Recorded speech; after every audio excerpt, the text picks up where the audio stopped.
అనుకుంటుంది. నేను గోతిలోనికి దిగిన ఎడల నా ప్రాణము వలన ఏమి లాభము? మన్ను నేను స్తుతించిన, నీ సత్యమును గూర్చి అది వివరించిన. యెహోవా ఆలకింపుము, నన్ను కరుణింపుము. యెహోవా నాకు సహాయకుడు వై నిండుము. నా ప్రాణము మౌనముగా నుండక నిన్ను కీర్తించినట్లు, నా అంగలార్పును నీవు కీర్తించినట్లు నాట్యముగా మార్చిన్నావు. నీవు నా గోడపట్ట విడిపించి సంతోష వస్త్రములను ధరింపచేసి ఉన్నావు. యెహోవా నా దేవా, నిత్యము నేను నిన్ను స్తుతించెదను. చదవబడిన వాక్యం మన వెనుకల్లో దీవించబడినట్టుగా మా అన్న నుండి వచ్చిన పాస్టర్ సిరిగిరి ప్రకాష్ గారు ప్రార్థన చేస్తున్నారు. సకలాశీర్వాదములకు కారణభూతుడు అయిన మా ప్రియ పరలోకపు తండ్రి, మహోన్నతుడ, సర్వాధికారి, నీ పాదాలకు వందనాలు, నీకు స్తుతులు స్తోత్రములు చెల్లిస్తున్నాను. మహోన్నతమైన తండ్రి, నీ కృతజ్ఞతాస్తుతులు చెల్లిస్తున్నాం దేవా. ఈ ఒక ఉదయ కాలంలో మా ప్రియుడు, మా సహోదరుడు అహరోన్ను బట్టి, నైనా వారి కుటుంబాన్ని బట్టి, నువ్వు ఇచ్చిన కుమారుని బట్టి ప్రభా, మరి నూతనంగా నాయన ఈ ఒక గృహం ప్రతిష్ట జరగనే ఉంటుండగా తండ్రి, ఇక్కడ నాయన మరి తన స్వకీయులను నా తండ్రి, మరి అదేవిధంగా నీ దైవదాసుల్ని పిలిపించి నాయన ఈ ఒక గృహాన్ని ప్రతిష్ట చేయడానికి పిలువనింపి ఉంటున్నాడు. కాబట్టి ఈ గృహాన్ని దీవించి ఆశీర్వదించు తండ్రి. మరి నీ కృపని బట్టి, నీ ప్రేమను బట్టి నాయన 30వ కీర్తన నీ దాసుడు చదివిన విధానాన్ని బట్టి తండ్రి, మరి ఒక గృహాన్ని నువ్వు ఆశీర్వదించి దీవించి నీ కృపలో బలపరచు నాయన. మరి నీ దాసులు సెలవిచ్చిన మాటలు మేము హృదయంలో ఉంచుకొని ఆత్మీయంగా జీవించడానికి కృప అనుగ్రహిస్తామని, కూడి వచ్చిన సహోదరి సహోదరులని తండ్రి, ఆహారం తరపున వచ్చినటువంటి బంధుమిత్రుల్ని నైనా దీవించి ఆశీర్వదించి ఫలించి అభివృద్ధి పొందుకునే కృపను అనుగ్రహిస్తావని, మా ప్రియుడును మా ప్రాణరక్షకుడైన నీ ప్రియ కుమారుడైన యేసు క్రీస్తు అతి పరిశుద్ధ నామంలో అడిగి వేడుకొని ప్రార్థిస్తున్నాం మా పరమ తండ్రి. ఆమేన్. ప్రేమైన దేవుని బిడ్డలారా, చాలా సంతోషకరమైన సమయం. దేవుని స్తోత్రాలు. మరి ఈ బుద్ధ సముద్రం గ్రామంతో నాకు చాలా ఏళ్ళుగా అవినాభావ సంబంధం ఉన్నది. మరి అహరోన్ గారి తండ్రి గారైన కృపయ్య గారు నేను యవనస్తునిగా ఉన్నప్పుడు ఈ గ్రామంలోనికి వచ్చినప్పుడు వాక్యం చెప్తున్న సందర్భంలో చాలాసార్లు మన సహోదరు రూబేన్ గారి ఇంటి దగ్గర కోడికలు జరిగినప్పుడు నాతో కలిసి దేవుని వాక్యాన్ని చర్చించినటువంటి వ్యక్తి ఆయన. ఈ గ్రామంలో మరి చాలా క్రైస్తవ్యానికి పునాదిగా, మరి పురాతనమైన వానుగా ఈ గ్రామంలో ఉండిన. ఈరోజు చాలా సంతోషకరమైన సంగతి ఏంటంటే ఆయన కుమారులు, ఆయన కుమార్తెలు, వారి సంతానం దేవుని యందు భయభక్తులు కలిగి ఉండడం చాలా ఆశీర్వాదకరమైన సంగతి. కాబట్టి సంతోషంతో మరి కృపయ్య గారిని జ్ఞాపకం చేసుకుంటున్నాను. ఎందుకొరకనంటే క్రైస్తవ్యం అన్నది తరతరాలుగా కొనసాగాలి. ఏం జరుగుతున్నదని అంటే కొన్ని చోట్లలో తల్లిదండ్రులు క్రైస్తవులుగా ఉంటారు, దాని తర్వాత ఆ ఇంటి వారు క్రైస్తవులుగా ఉండరు, దేవుని బిడ్డలుగా ఉండరు, దేవుని మర్చిపోయి దూరం అయిపోతారు. ఆ యొక్క క్రైస్తవ్యం అన్నది తరతరాలుగా కొనసాగదు. అయితే సంతోషకరమైన విషయం, ఈ యొక్క కుటుంబంలో మరి ఆ విధంగా కొనసాగుతున్నది. దేవునికి స్తోత్రాలు. మరి సమయంలో మనం గమనించినట్టయితే క్లుప్తంగా కొన్ని మాటలు. దావీదు గృహ ప్రతిష్ట గానం అంటే గృహాన్ని ప్రతిష్ఠించే సందర్భంలో ఆయన దేవుణ్ణి స్తుతించి పలికిన మాటలు. ఇక్కడ మరి చూసినట్టయితే ఆయన ఏమంటున్నాడనంటే, మరి నాకు నీవు దావీదు యొక్క చరిత్ర మనం చూస్తే, దావీదు గొప్ప అనారోగ్యం కలిగింది ఒకసారి. అప్పుడు దావీదును దేవుడే స్వస్థపరిచి ఉంటున్నాడు. ఆ సందర్భంగా దేవునికి మొర్ర పెడుతూ 7వ వచనం నుండి చూస్తే, యెహోవా దయగలిగి నీవే నా పర్వతమును స్థిరపరిచితివి, నీ ముఖమును నీవు దాచుకున్నప్పుడు నేను కలత చెంది తిని, యెహోవా నీకే మొర్ర పెట్టి తిని నా ప్రభువును బతిమాలుకొంటిని. నేను గోతిలోనికి దిగిన ఎడల నా ప్రాణం వలన ఏమి లాభం? దేవుని వేడుకున్నాడు. గొప్ప అనారోగ్యం కలిగినప్పుడు దేవుని వేడుకున్నాడు. మరి గోతిలోకి దిగకుండా ఆయనను కాపాడాడు. 3వ వచనంలో, యెహోవా పాతాళంలో నుండి నా ప్రాణము లేవదీస్తేవి. ఎందుకు ఈ విధంగా దేవుని స్తుతిస్తున్నాడు, జ్ఞాపకం చేసుకున్నాడు అంటే, మనిషి బ్రతికి ఉన్నప్పుడు ఉంటే ఇంట్లో ఉంటాడు, చనిపోతే సమాధిలో ఉంటాడు.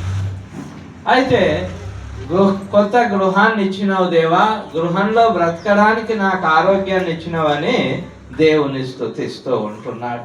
దేవుడు మనందరినీ దీవించి దేవుడు మనకిచ్చినటువంటి ఆరోగ్యాన్ని బట్టి దేవునికి కృతజ్ఞతాస్తుతులు చెల్లిస్తూ ఉంటున్నాము. ప్రియమైనటువంటి దేవుని బిడ్డలారా, మొట్టమొదటి వచనంలో ఏమంటాడంటే, యెహోవా నా శత్రువులను నా విషయమై సంతోషింపనీయక నీవు నన్ను ఉద్ధరించి ఉన్నావు. లోకంలో ప్రతి మనిషికి శత్రువులు ఉంటారు, విరోధులు ఉంటారు.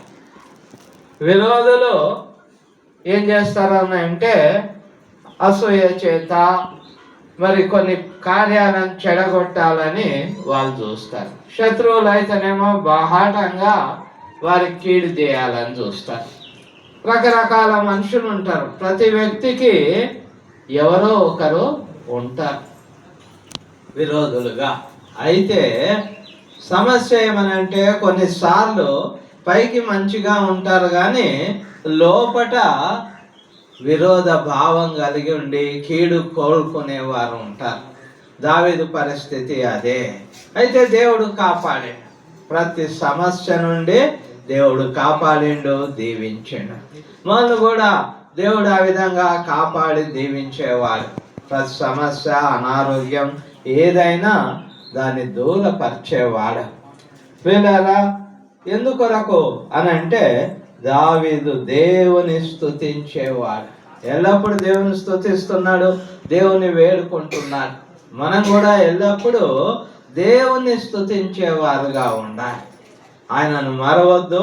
ఆయన చేసిన ఉపకారములను, మేళ్లను దేనిని మరవద్దు.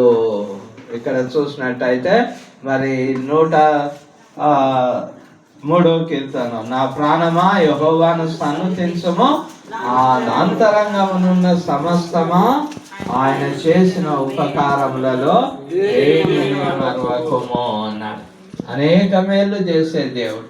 ఈ కుటుంబంలో మరి దేవుడు అహరోను, నాగమ్మ గారిని దీవించి వారి కుమారుని దయచేశాడు.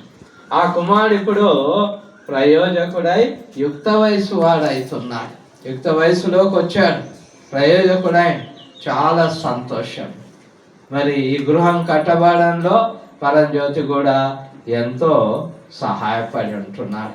అయితే ప్రతి గృహం ఒకరి చేత కట్టబడుతుంది, సమస్తం కట్టువాడు దేవుడు అని హెబ్రీ పత్రిక 3వ అధ్యాయంలో పౌలు భక్తుడు రాస్తున్నాడు. దేవుడి సహాయం చేసాడు. లోకరీతిగా మనం ఆలోచిస్తే ఇల్లు కట్టి చూడు, పెళ్లి చేసి చూడు అంటారు. ఎందుకొరకనంటే అదంత సులభమైనది కాదు.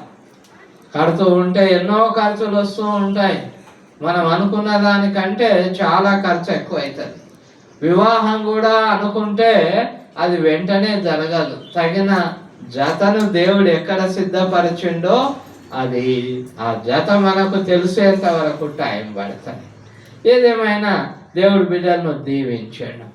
ఈ గృహాన్ని మొట్టమొదట దేవుడు ఏం చేసిండనంటే నవ్వుల గృహంగా మార్చాడు. నవ్వుల గృహము అని అంటే మనం దేవుని గ్రంథంలో చూస్తే అబ్రహాం సంతానం లేనప్పుడు నువ్వు బయలుదేరరా, నేను నీకు సంతానాన్ని ఇస్తా అన్నాడు. ఆయన ఉన్న దేశాన్ని, ఇంటి వారిని బయలుదేరి వచ్చిన తర్వాత అనేక సంవత్సరాలు, 25 సంవత్సరాలు అయింది, 75 సంవత్సరాలు అప్పుడు బయలుదేరి వస్తే 100 సంవత్సరాలు అప్పుడు ఇస్సాకు పుట్టిండు. ఇస్సాకు పుట్టినప్పుడు ఇస్సాక్ అనే పేరు ఎందుకు పెట్టిండ్రు అంటే, లోపల శారం ఉన్నది. 99 ఏళ్ళు అప్పుడు దేవుడు దర్శిస్తే మరుసటి ఏటు నీ కుమారుడు కలుగుతాడు అని అబ్రహాంతో చెప్తుంటే, శారమ్మ లోపల ఉన్నది. లోపల ఉండి నవ్వుకుంటున్నది. నాకు 90 ఏళ్ళు, నా యజమానునికి 100 ఏళ్ళు, మరి ఇప్పుడు మా కుమారుడు కలుగుతాడా అని నవ్వుకున్నది. అయితే దేవుడు అన్నాడు, ఎందుకు నవ్వుతున్నది శారా? దేవునికి అసాధ్యమైనది ఏదైనా ఉన్నదా? యెహోవాకు అసాధ్యమైనది ఏదైనా ఉన్నదా, కలదా అన్నప్పుడు మరుసటి ఏటు కుమారుడు కొడితే ఆయనకు ఇస్సాక్ అని పేరు పెట్టారు. ఇస్సాక్ అంటే నవ్వు, అర్థం ఏంటంటే నవ్వు. మొదలు నవ్వుకున్నది, దేవుని మాట నమ్మక నవ్వుకున్నది. ఇది జరుగుతుందా అని హేళనగా నవ్వుకున్నది. కానీ దేవుడు కుమారుని ఇచ్చినప్పుడు సంతోషంతో నవ్వుకున్నది. అబ్బో, నా ఇల్లు నవ్వులతో నిండిపోయిందని. ఈ గృహాన్ని కూడా మరి పరంజ్యోతిని ఇయ్యడం ద్వారా నవ్వుల గృహంగా దేవుడు మార్చాడు.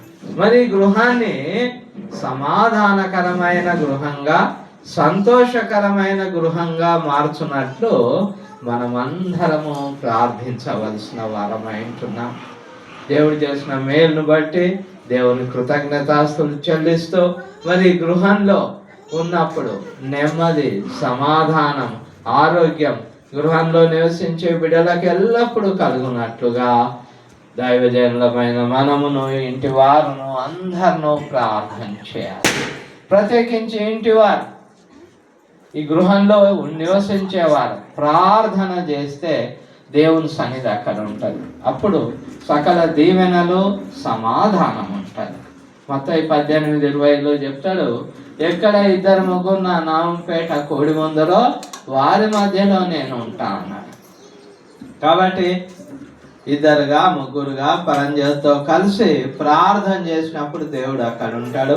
ప్రతి దీవెన ఆశీర్వాదం ఇచ్చే తండ్రిగా ఉంటున్నాడు. కాబట్టి మనమందరం కూడా ఎల్లప్పుడూ దేవుని స్తుతించాలి. దావీదు వలె దేవుణ్ణి ప్రేమించాలి. దావీదు దేవుణ్ణి ప్రేమించిన వాడు. ఏ విధంగా అంటే, మహావీరుడైన గొల్యాతును యుద్ధంలో ఓడించడానికి పోయినప్పుడు ఆయన చిన్నవాడు, యుద్ధ విద్యలు తెలియవు. ఆయన కవచం వేస్తే ఆ కవచంలో మునిగిపోయాడు. సౌలు రాజు యుద్ధాన్ని పోతున్నావు కదా, కవచం వేసుకో అంటే, తర్వాత ఆ కవచం తీసేసి తనే వెళ్ళి ఆ వడిసెల్లో రాళ్ళు పెట్టి ఒక రాయి కొట్టగానే వాడి నుదుట తగిలి పడి చనిపోయాడు. ఆయన ఈటే 70 కిలోల బరువు ఉంటుంది. ఎవరిది? గొల్యాతు ఈట. దాన్ని ఇట్లా ఇసురగలుగుతాడు. అంత బలవంతుడు ఓడిపోయాడు. ఎందువల్ల? దేవుని సహాయం చేత దావీదు జయించాడు. అయితే దావీదు దేవుని ప్రేమించిండు కాబట్టి దేవుని కొరకు నిలబడ్డాడు. మనం కూడా దేవుని ప్రేమించాలి, దేవుని కొరకు నిలబడాలి, నమ్మకంగా బ్రతకాలి. అప్పుడు దేవుడు ప్రతి దీవెన, ఆశీర్వాదం దయచేస్తాడు. మంచిది. ఈ కుటుంబాన్ని దేవుడు ఆశీర్వదించి ఇచ్చిన నూతన గృహాన్ని బట్టి దేవుని కృతజ్ఞతాస్తులు చెల్లిస్తున్నాం.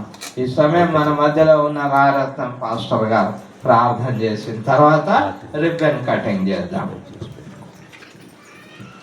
ప్రార్థన చేసుకున్నాం. జీవము కలిగిన మా తండ్రి, నీ పరిశుద్ధ నామమునకు స్తుతి స్తోత్రములు చెల్లిస్తుంటున్నాం. నేనే బుద్ధ సముద్ర గ్రామంలో మరి మా ప్రియులు నీ కుమారుడు ఆహారాన్ని బట్టి, అతని కుటుంబాన్ని బట్టి ప్రార్థిస్తున్నాం. నేను మరి ఇచ్చిన యొక్క గృహాన్ని బట్టి ప్రార్థిస్తున్నాం. నీ దాసులైన ఆహ్వానించి నేను ప్రేమించి తన బంధువులను నేను ఆహ్వానించి యొక్క గృహ ప్రతిష్ట కొరకై మరి ఏర్పాటు చేసిన యొక్క కార్యక్రమాన్ని బట్టి నీకు ఎంతో కృతజ్ఞతాస్తుతులు చెల్లిస్తున్నాం. నీ దాసుని ద్వారా ఇంతవరకు వాక్యం విన్నాం. మరి నైనా అది వాక్యమును గ్రహించి అందులో నీ బిడ్డలుగా నీ నామమును స్తుతిస్తూ నీ నామమును గణపరిచే బిడ్డలుగా ఆశీర్వదించమని ప్రార్థిస్తున్నాం. అదే రీతిగా నాయన నీ దాసుడు మరి నాయన ఆ యొక్క గృహ ప్రతిష్ట నీ నామమున జరిగిస్తుంటుండగా ఆ గృహానికి ఆ గృహంలో నివసిస్తున్న నీ బిడ్డలకు అతిథులకు అందరికీ మంచి ఆరోగ్యమును బలమును శక్తిని అనుగ్రహించమని ఈ కొద్ది విన్నపములు మా ప్రియ రక్షకుడైన యేసుక్రీస్తు యొక్క నామమున ప్రార్థించి వేడుకుంటున్నాం తండ్రి. ఆమేన్. తండ్రి కుమార పరిశుద్ధాత్మ త్రియేక దేవుని సకల దీవెనలు ఆశీర్వాదాలు కూడిన ప్రతి బిడ్డకు మరి ప్రత్యేకించి అహరోనుకు నాగమ్మ గారికి పరంజ్యోతికి ఇప్పుడు ఎల్లప్పుడూ సదా కలుగునుగాక. ఆమేన్.